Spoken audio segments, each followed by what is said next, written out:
the Play Talk Podcast. I am Rob Port. We got a great show coming up.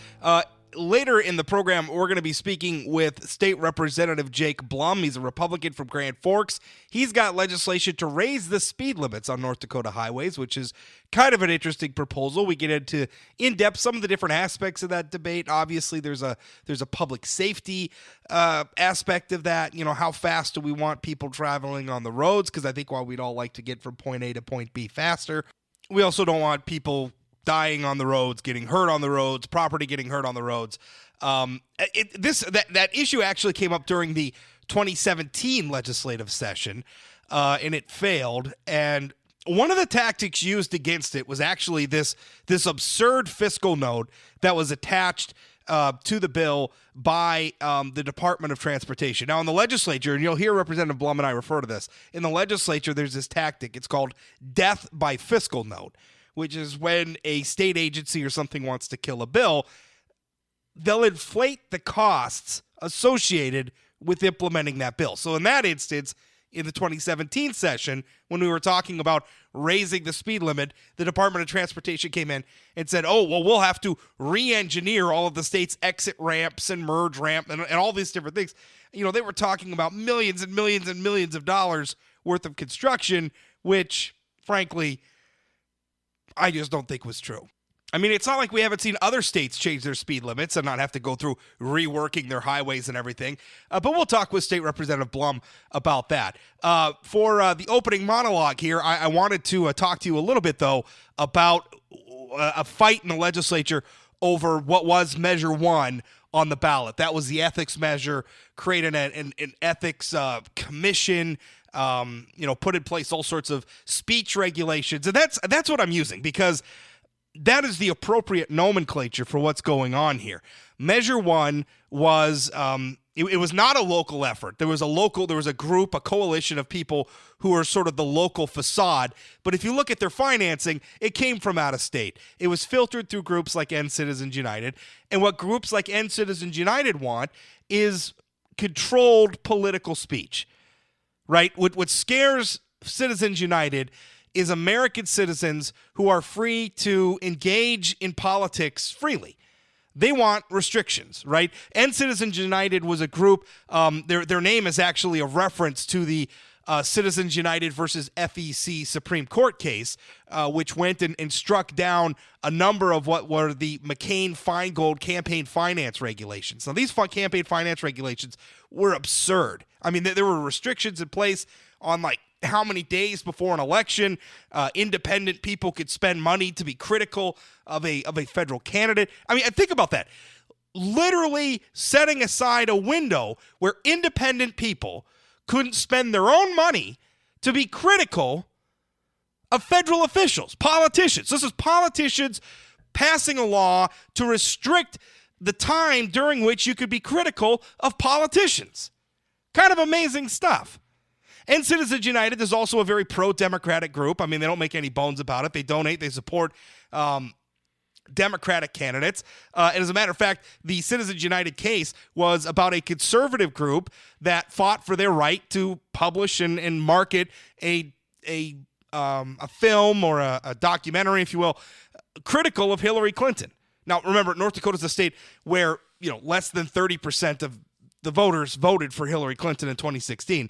So it's a little remarkable that a group that is pro-Hillary Clinton comes in and essentially pushes the sort of legislation that they've been pushing to block criticism of people like Hillary Clinton. So that's where Measure 1 came from. It was bankrolled by Hollywood celebrity activists and these far-left groups. It's now ensconced in our state constitution. But the thing about the measure is it directed the legislature to implement it in all these different ways. And so now you've got this fight over implementing Measure 1. And there are competing bills. One is a bill offered up by State Senator Tim Mathern of Fargo. He's a Democrat. The other is a bill sponsored by Representative Chet Pollard and Senator Rich Wardner, both Republicans. They are respectively the Senate Majority Leader and the House Majority Leader. And not surprisingly, right, because we were told Measure 1 was this bipartisan effort. It wasn't really, but that's what they claim, because they had maybe some people in their coalition who once upon a time thought about voting for a Republican. I shouldn't say that. Dina Butcher, who was one of the, what I think they called themselves the badass grandmas, who were both, they were sort of the spokespeople for the measure. Dina Butcher at one time did run for office as a Republican. She worked for Republican administrations in the past. Of late, though, she's been donating money to Democratic candidates. She's very much a part of Democratic Party politics these days.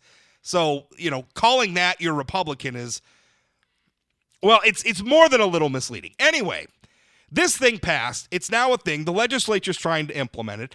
And what's interesting is we've suddenly got this debate around it where the Fargo Forum, and this is really the crux of what I want to talk about today.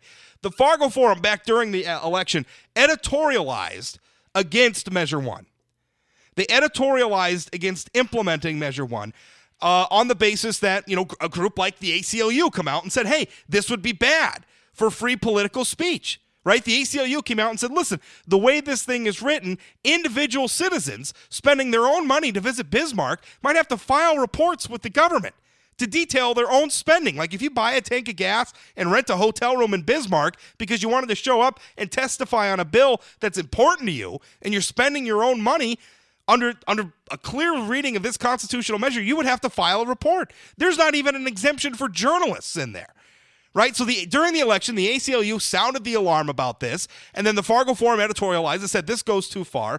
But now today, the Republican legislature is trying to implement Measure 1 in the least damaging way possible. And all of a sudden, the Forum, in an editorial yesterday, right? I'm recording this on Sunday. You'll be listening to it Monday. So their Sunday editorial, the headline is, "This bill would gut ethics commission and pervert the will of the voters." I quote from the editorial, "North Dakota citizens, beware. Legislative leaders are taking steps to gut the constitutional amendment that voters approved in the November election to establish an ethics commission. Legislation to implement the measure makes a mockery of what voters intended." HB 1521, introduced by Representative Chet Pollard, and the House Majority Leader, and Senator Rich Wardner, the Senate Majority Leader, is a maneuver that would severely weaken safeguards intended to keep corruption out of state government. Candidly, we didn't support the ethics measure because of certain flaws, but the voters have spoken, and this legislation is a perversion of the will of the voters. It's also of a troubling pattern, evident with the legislature's aggressive reworking of the medical marijuana measure of legislative contempt for voters' wishes. Now, there's a lot to unpack here, but let's start with the fact that the Fargo Forum, again, editorialized against passing Measure 1. But now they're saying, oh, it's the will of the people. So now the legislature is duty-bound to implement the very bad policy that previously we advocated against passing, which I think is ludicrous. I think that's absolutely ludicrous. If Measure 1 was a bad idea during the campaign, then it's a bad idea during the legislative session. And the lawmakers are not duty-bound to necessarily implement the will of the voters. Because you know what? Sometimes the will of the voters is wrong. I don't understand why we as a society, some fetishize this notion of populism, where if it's on a statewide ballot, well, then it must be right. I mean, voters produce a lot of outcomes at the ballot box that a lot of us disagree with. And that's not necessarily true. Like, if a Republican wins the presidential election, does that mean all the Democrats just have to go pound sand and they're just wrong forever? The Republicans, the will of the leader, so Democrats just have to go along with everything Republicans do? If a Democrat wins the election, the conservatives and Republicans have to do that? Measure 1 is bad policy. The Fargo Forum recognized that Measure 1 was bad policy during the election. But now all of a sudden, their editorial position is that, the legislature is duty-bound to pass what we previously said was bad policy. We're now duty-bound to implement it. That makes absolutely no sense.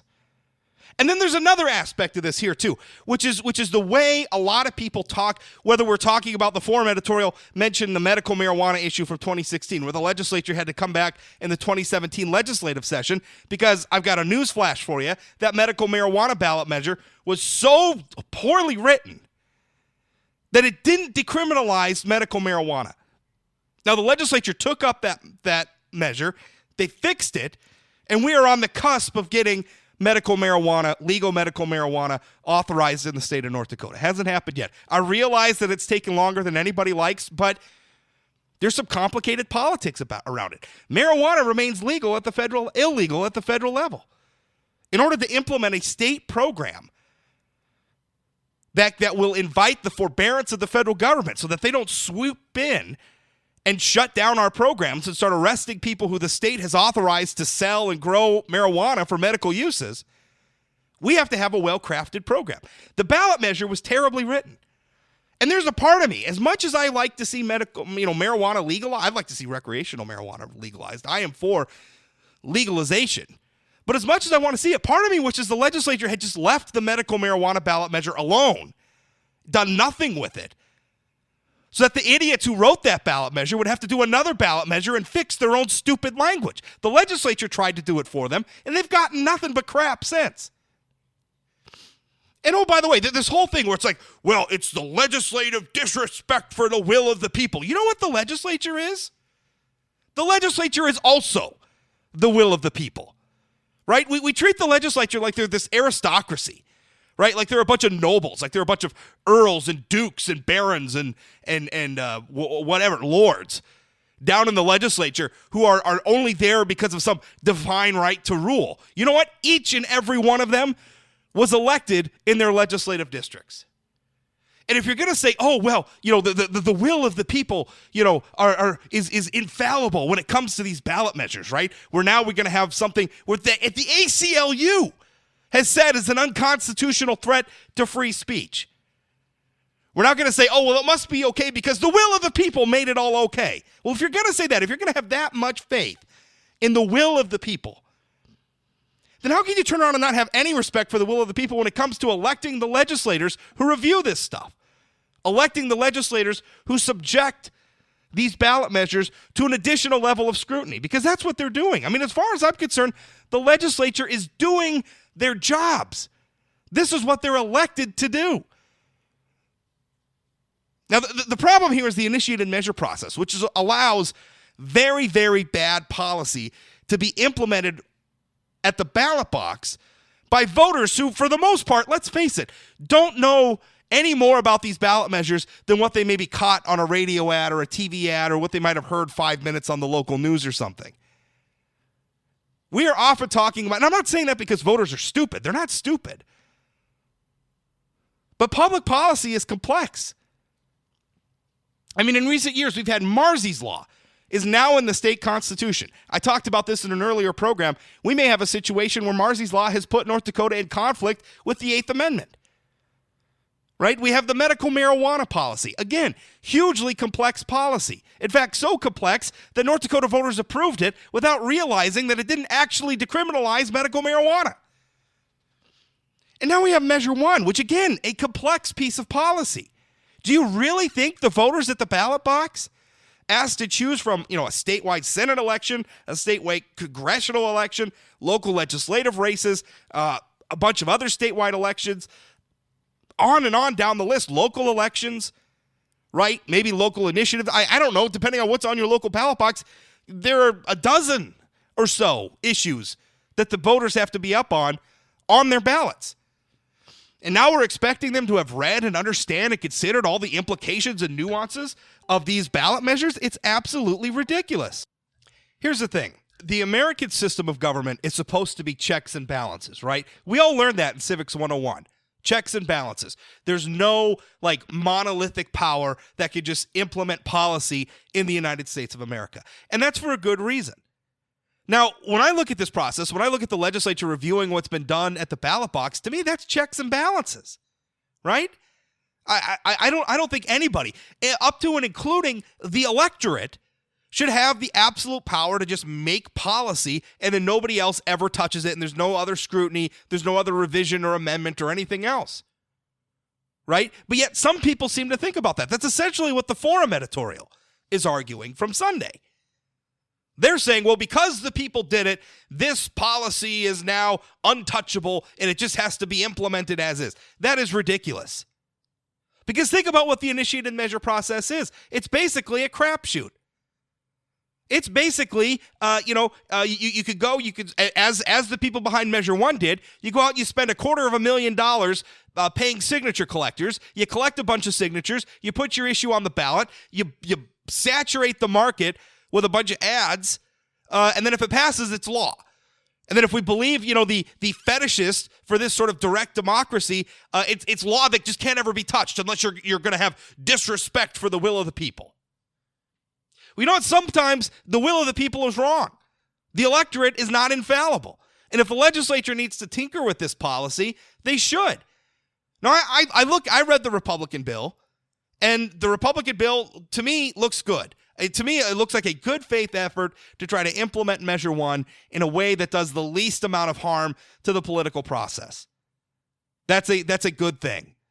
But part of me thinks what they ought to do is they ought to do a draconian implementation of Measure 1. What they ought to do is they ought to implement Measure 1 in, the strictest adherence to the literal text of Measure 1.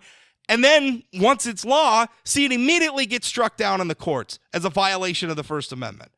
Which frankly would be a fitting end to Measure 1 because it's terrible, terrible policy. And the fact that voters voted for it doesn't suddenly make it better policy. All right, that's it for my rant. We're going to talk with State Representative Jake Blum, again, Republican from Grand Forks, about raising North Dakota's speed limits. That coming up.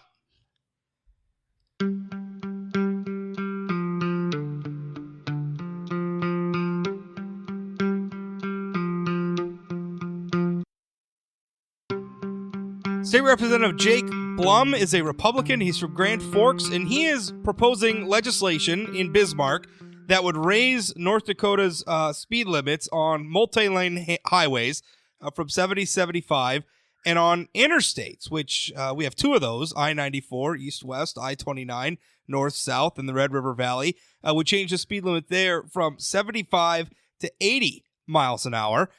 Jake, how you doing? I'm doing well, Rob. Thanks for having me on this afternoon. I really appreciate it. Yeah. Last legislative session in 2017, if I remember right, we had two bills that were right. that would have changed speed limits. One from your fellow Grand Forks Republican Senator Lonnie Lafine, although he's no longer in the legislature. And the other from State Representative Ben Koppelman in West Fargo. Neither of those bills passed, but you're bringing the issue back again. Why do you think the legislature needs to consider this again? Well, I just think it's time that we take this step. We look at our neighboring state, South Dakota. They've done it, and it hasn't had a net negative effect there. And I think it's good policy, and I certainly hope we have a better crack at it this time. Looking back at the testimony that was heard and the arguments made in the previous session, we're doing our due diligence, and we're actually gathering some data from South Dakota's legislators and how they did it there. I'm still waiting on some of that to be forthcoming before the hearing on next Thursday. But I think this time we do have a better shot. I've been trying to communicate to my fellow legislators why I think it's necessary to do it. And, we'll see how it shakes out, but I certainly hope we can get it done this time. Well, let's communicate to Plain Talk podcast listeners. Well, you said this was good policy. Why is it good policy? Well, anything I think that promotes efficiency and at the same time grants a reasonable level of freedom to North Dakotans is the right step to make. And I look at our state and I see this legislation is about efficiency. North Dakota is a large state with wide open spaces and long distances to travel. I mean, large portions of our workforce travel these distances frequently, and I think our state being a corridor of commerce, I think this proposal reflects that and will allow for more efficient travel. And that's basically the crux of why I think it's good policy. And I see it being implemented elsewhere. And, to my knowledge thus far, we haven't seen a spike in fatalities. It hasn't led to a more unsafe driving environment. And, seeing that and seeing those realities, I think we're certainly capable of implementing that here, and I'd like to see it become a reality. So what you're arguing is, look, we can look in other states and they've raised their speed limits, and we haven't seen the roads become less safe in any measurable way. Therefore, we should be able to raise speed limits in North Dakota, and have people be able to travel faster, get from point A to point B faster without making Right. things less safe. That's your argument.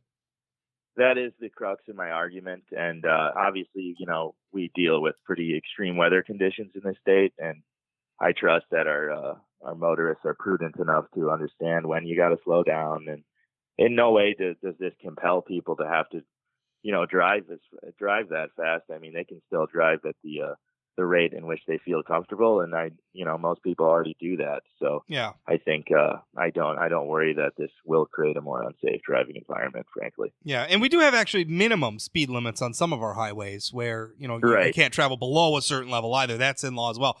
And let me ask you this, because an argument that I hear from a lot of people is they Yeah. say, well, okay, we're going to pin, for instance, on interstates, the top speed limit's going to be 80. Well, everybody, there's kind of that. I mean, obviously, the speed limit is the speed limit, but everybody thinks Yeah. there's that little bit of buffer you get over and above the speed limit where, Right. oh, the speed limit's 70, so, everybody kind of drives 75, and that's okay.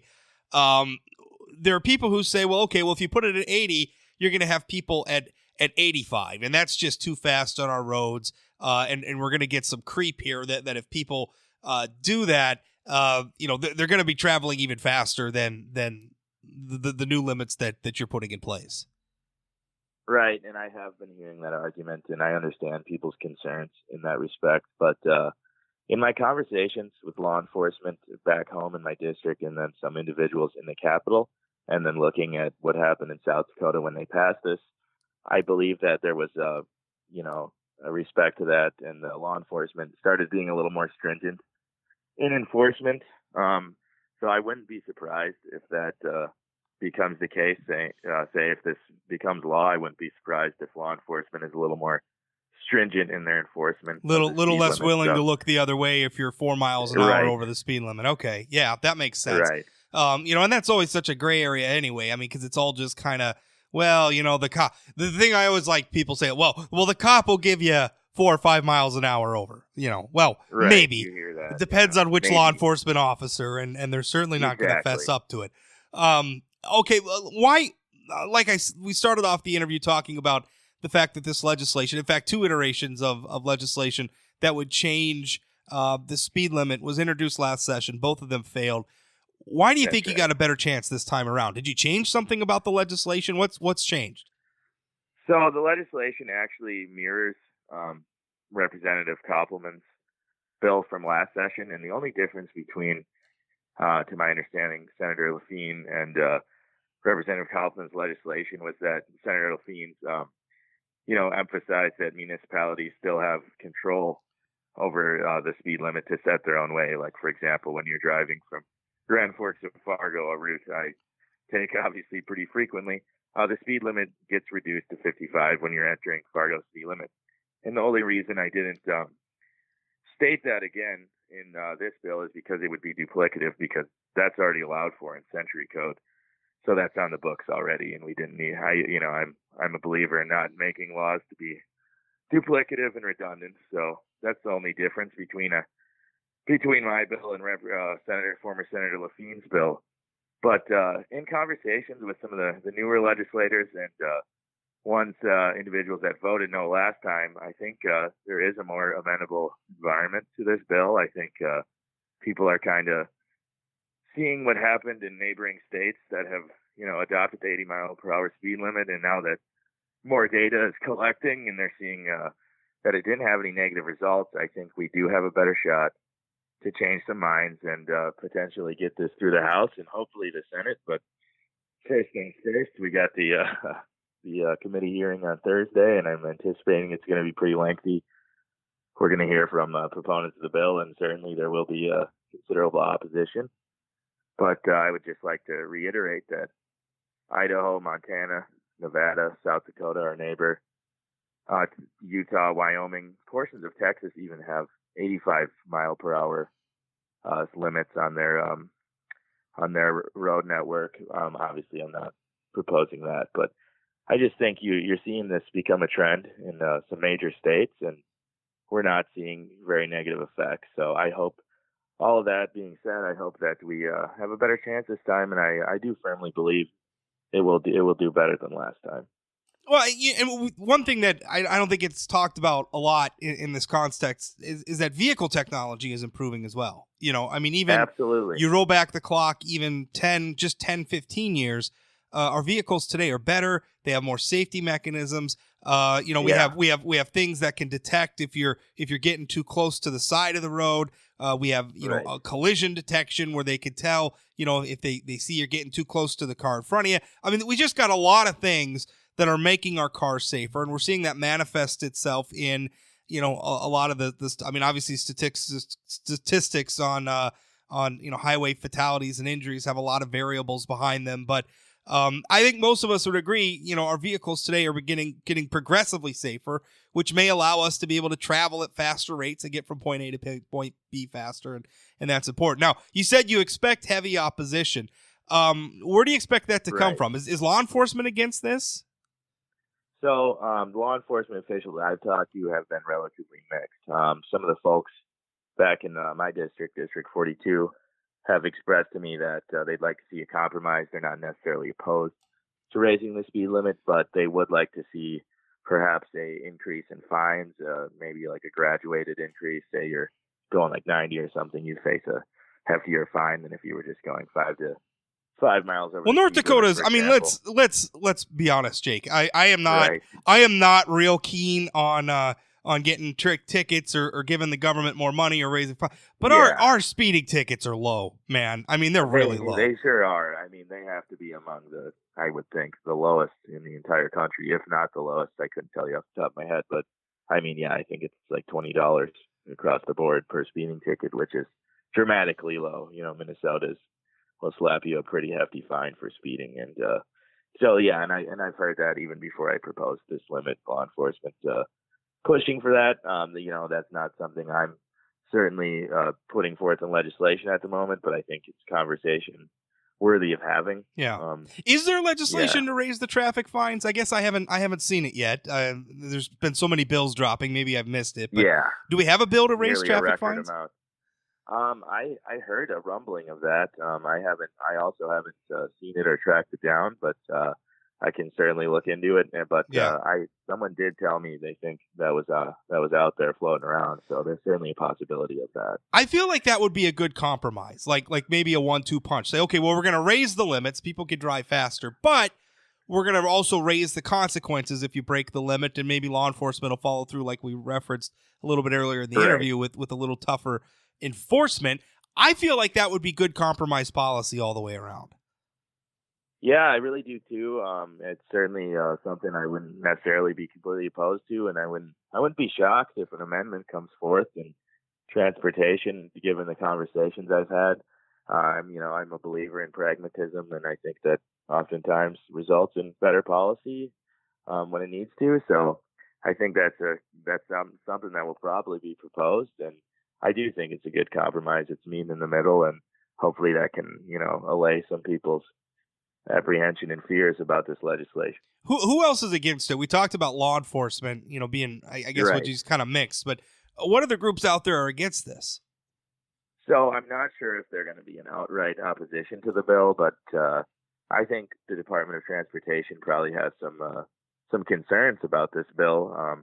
Looking into last session's results, I believe they testified, and their concern was that on ramps and off ramps would need to be re-engineered to facilitate. I remember this that there was some ridiculous Yeah. fiscal note that they dropped, and I right. remember that now. It was like tens of millions of dollars, I think, Yeah. that we're gonna have to redo Exactly. all the exit ramps in the state because of the changed speed limit. Right, and the adage, death by fiscal note when referring to bills. Right. And that does happen. But to be quite frank, and I don't mean to discredit the work of the experts in the field and those people that assess these things, but I mean, I really find it very hard to believe that we would have to re-engineer that. That just doesn't seem legit to me, to be honest. I also am dubious about those claims. Yeah, that's a good way to I don't want to point to point the finger at anybody, but death by fiscal note I think is the right where we're just we don't like this bill, So we're just gonna put a big scary number on implementing it, Yeah, and scare the bejesus out of everybody. I that's think how the agencies can.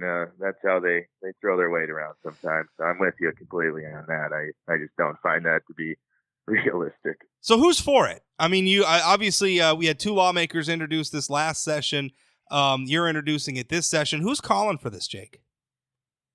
So I've heard from some constituents actually that were advocating for this. They're individuals that have to, travel around the expanse of our state frequently, and I actually met with a couple folks shortly after the organizational session that brought this forward. I don't know if they want me to name drop them on the radio, but I'll tell you there's some couple constituents there, and then actually had some conversations with Representative Koppelman, and we talked.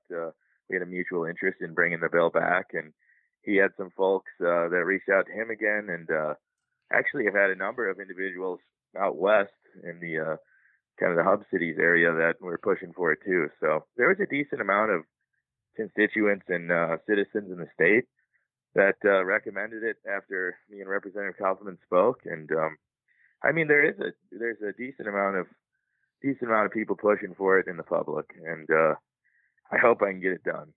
I don't know about these people who work on the road a lot wanting the speed limit. I used to travel a lot. I used to be serve papers. I was a private investigator, and I'll tell you, I liked my windshield time, and I drove exactly the speed limit because nobody could fault me for driving the speed limit, and I wasn't going any faster. Yeah. I was going to maximize my windshield time. Anyway, I hear that. Let me. By the way, I kind of feel, Jake, like maybe you just want to do this because you got to drive I-29 to I-94 to Bismarck. This is the Get Jake Blum Home Faster bill. Oh, maybe. Well, it may look that way, Rob, but I gotta tell you that is not is not my intent. Even though that would be nice to get me home a few minutes faster, and I'd benefit from it. But it is not the Get Jake Blum Home Faster bill. I can tell you that. And let me ask you this question: is there any And I haven't looked at your bill in depth, but is there any like for commercial vehicles, like the big semis and stuff? Would they also be able to go 80 on the interstate, or what's the situation there? So at the moment, there is no differentiation in my bill, but that's another thing I've been hearing a lot from people. They're like, if we do take this step and raise the limit, could there be a different stipulation for semis and CDLs and large vehicles? And I don't think that's a bad idea. And then I was talking to some folks, and they were telling me, frankly, that some of these larger vehicles actually, given their fuel efficiency, just wouldn't be traveling that fast to begin with. Yeah. It's something that hauling livestock would probably be able to do that, and maybe that would work. But the vast majority of these vehicles, it just isn't efficient for them to drive that fast to begin with. So it's less of a concern in that regard. But I'm not I understand people's concerns there, and I'm not. But that's an easy fix. Amendment. That's an easy fix. And it seems I've seen that in other states where you have the speed limit and there's the posted speed limit, and then it says like trucks, and there's a different speed limit for trucks. Not that hard to do. There'd probably be some cost in signage, but if we change the speed limits, we're going to have to pay some money for signage anyway. Right, and in the long run, I mean, that is a pretty small expense compared to what the fiscal note indicated and tried to say was going to happen last time. If I'm correct, South Dakota spent somewhere around I think it was right around $100,000 replacing all the signs, which in the long view of our budget is really not that considerable. We last question. We have basically has there been any talk about like lost revenue from fines? And I can't imagine anybody's just going to come right out and make that argument because our speed limits exist for the sake of public safety, not for fines. But let's face it, those fines produce a not insignificant amount of revenue. Is anybody concerned? Well, if we raise the speed limit, we're not going to be, nailing as many people for speeding, and we're going to lose money from fines. Have you heard that at all? Well, that's an interesting point, but to be honest, I have not heard that at all. And like you said, I mean, that's a tough argument for law enforcement to come and make outright. Right. But no, I haven't. I just haven't heard that yet. But that's an interesting question. All right. Well, Jake, thanks for your time. I appreciate it. Thanks so much, Rob. Thanks for having me on. And I think the podcast is a cool new feature. So good luck. Have you been listening? With it. I have. I listened to your and Kelly's one the other day. So wonderful. Cool. I like it. Well, great. I'm so glad you listened. Well, thanks for the time, Jake. You appreciate it, Rob. You have a good one.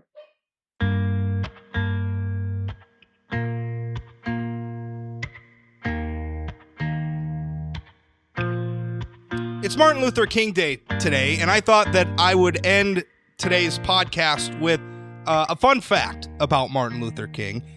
He went to Morehouse College. It's a respected, historically black college. But the way he got into Morehouse College is actually kind of interesting. Now, this was during World War II, and a lot of students had left college to enlist in the military and go off and fight in World War II. Because of this, Morehouse, like a lot of other universities, were eager to fill their classrooms. So what they did is they announced that they would accept high school juniors who could pass its entrance exam. And so at the age of 15, Martin Luther King passed the entrance exam and entered Morehouse College. Now, he ultimately, at 18, chose to enter the ministry. This was the summer before his last year at Morehouse in 1947. He chose to enter the ministry, and of course from there went on to be the civil rights leader we all know today. But fun little fact about Martin Luther King Jr. That's it for today's Plain Talk podcast. Remember, new episodes are uploaded Monday through Friday on weekdays in the morning right away. If you want to listen that way, you can certainly subscribe. We're on iTunes now. We're finally in the iTunes store, so you can go there. By the way, if you're using the iTunes store, remember to rate us and maybe leave a review if you're so inclined, but you can subscribe to the podcast that way. We're on Google Podcasts now. We're in the Google Play, the Google Music store if you want to find us there.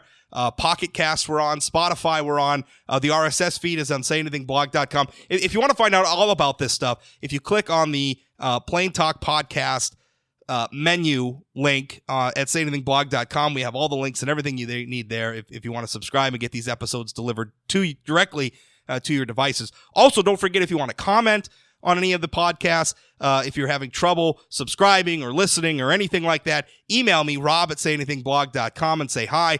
You could also tweet me at Rob Port. You can track me down on Facebook. Say Anything Blog is both on Facebook and Twitter as well.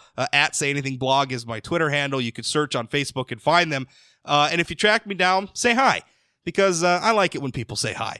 Thanks for listening. We'll talk again.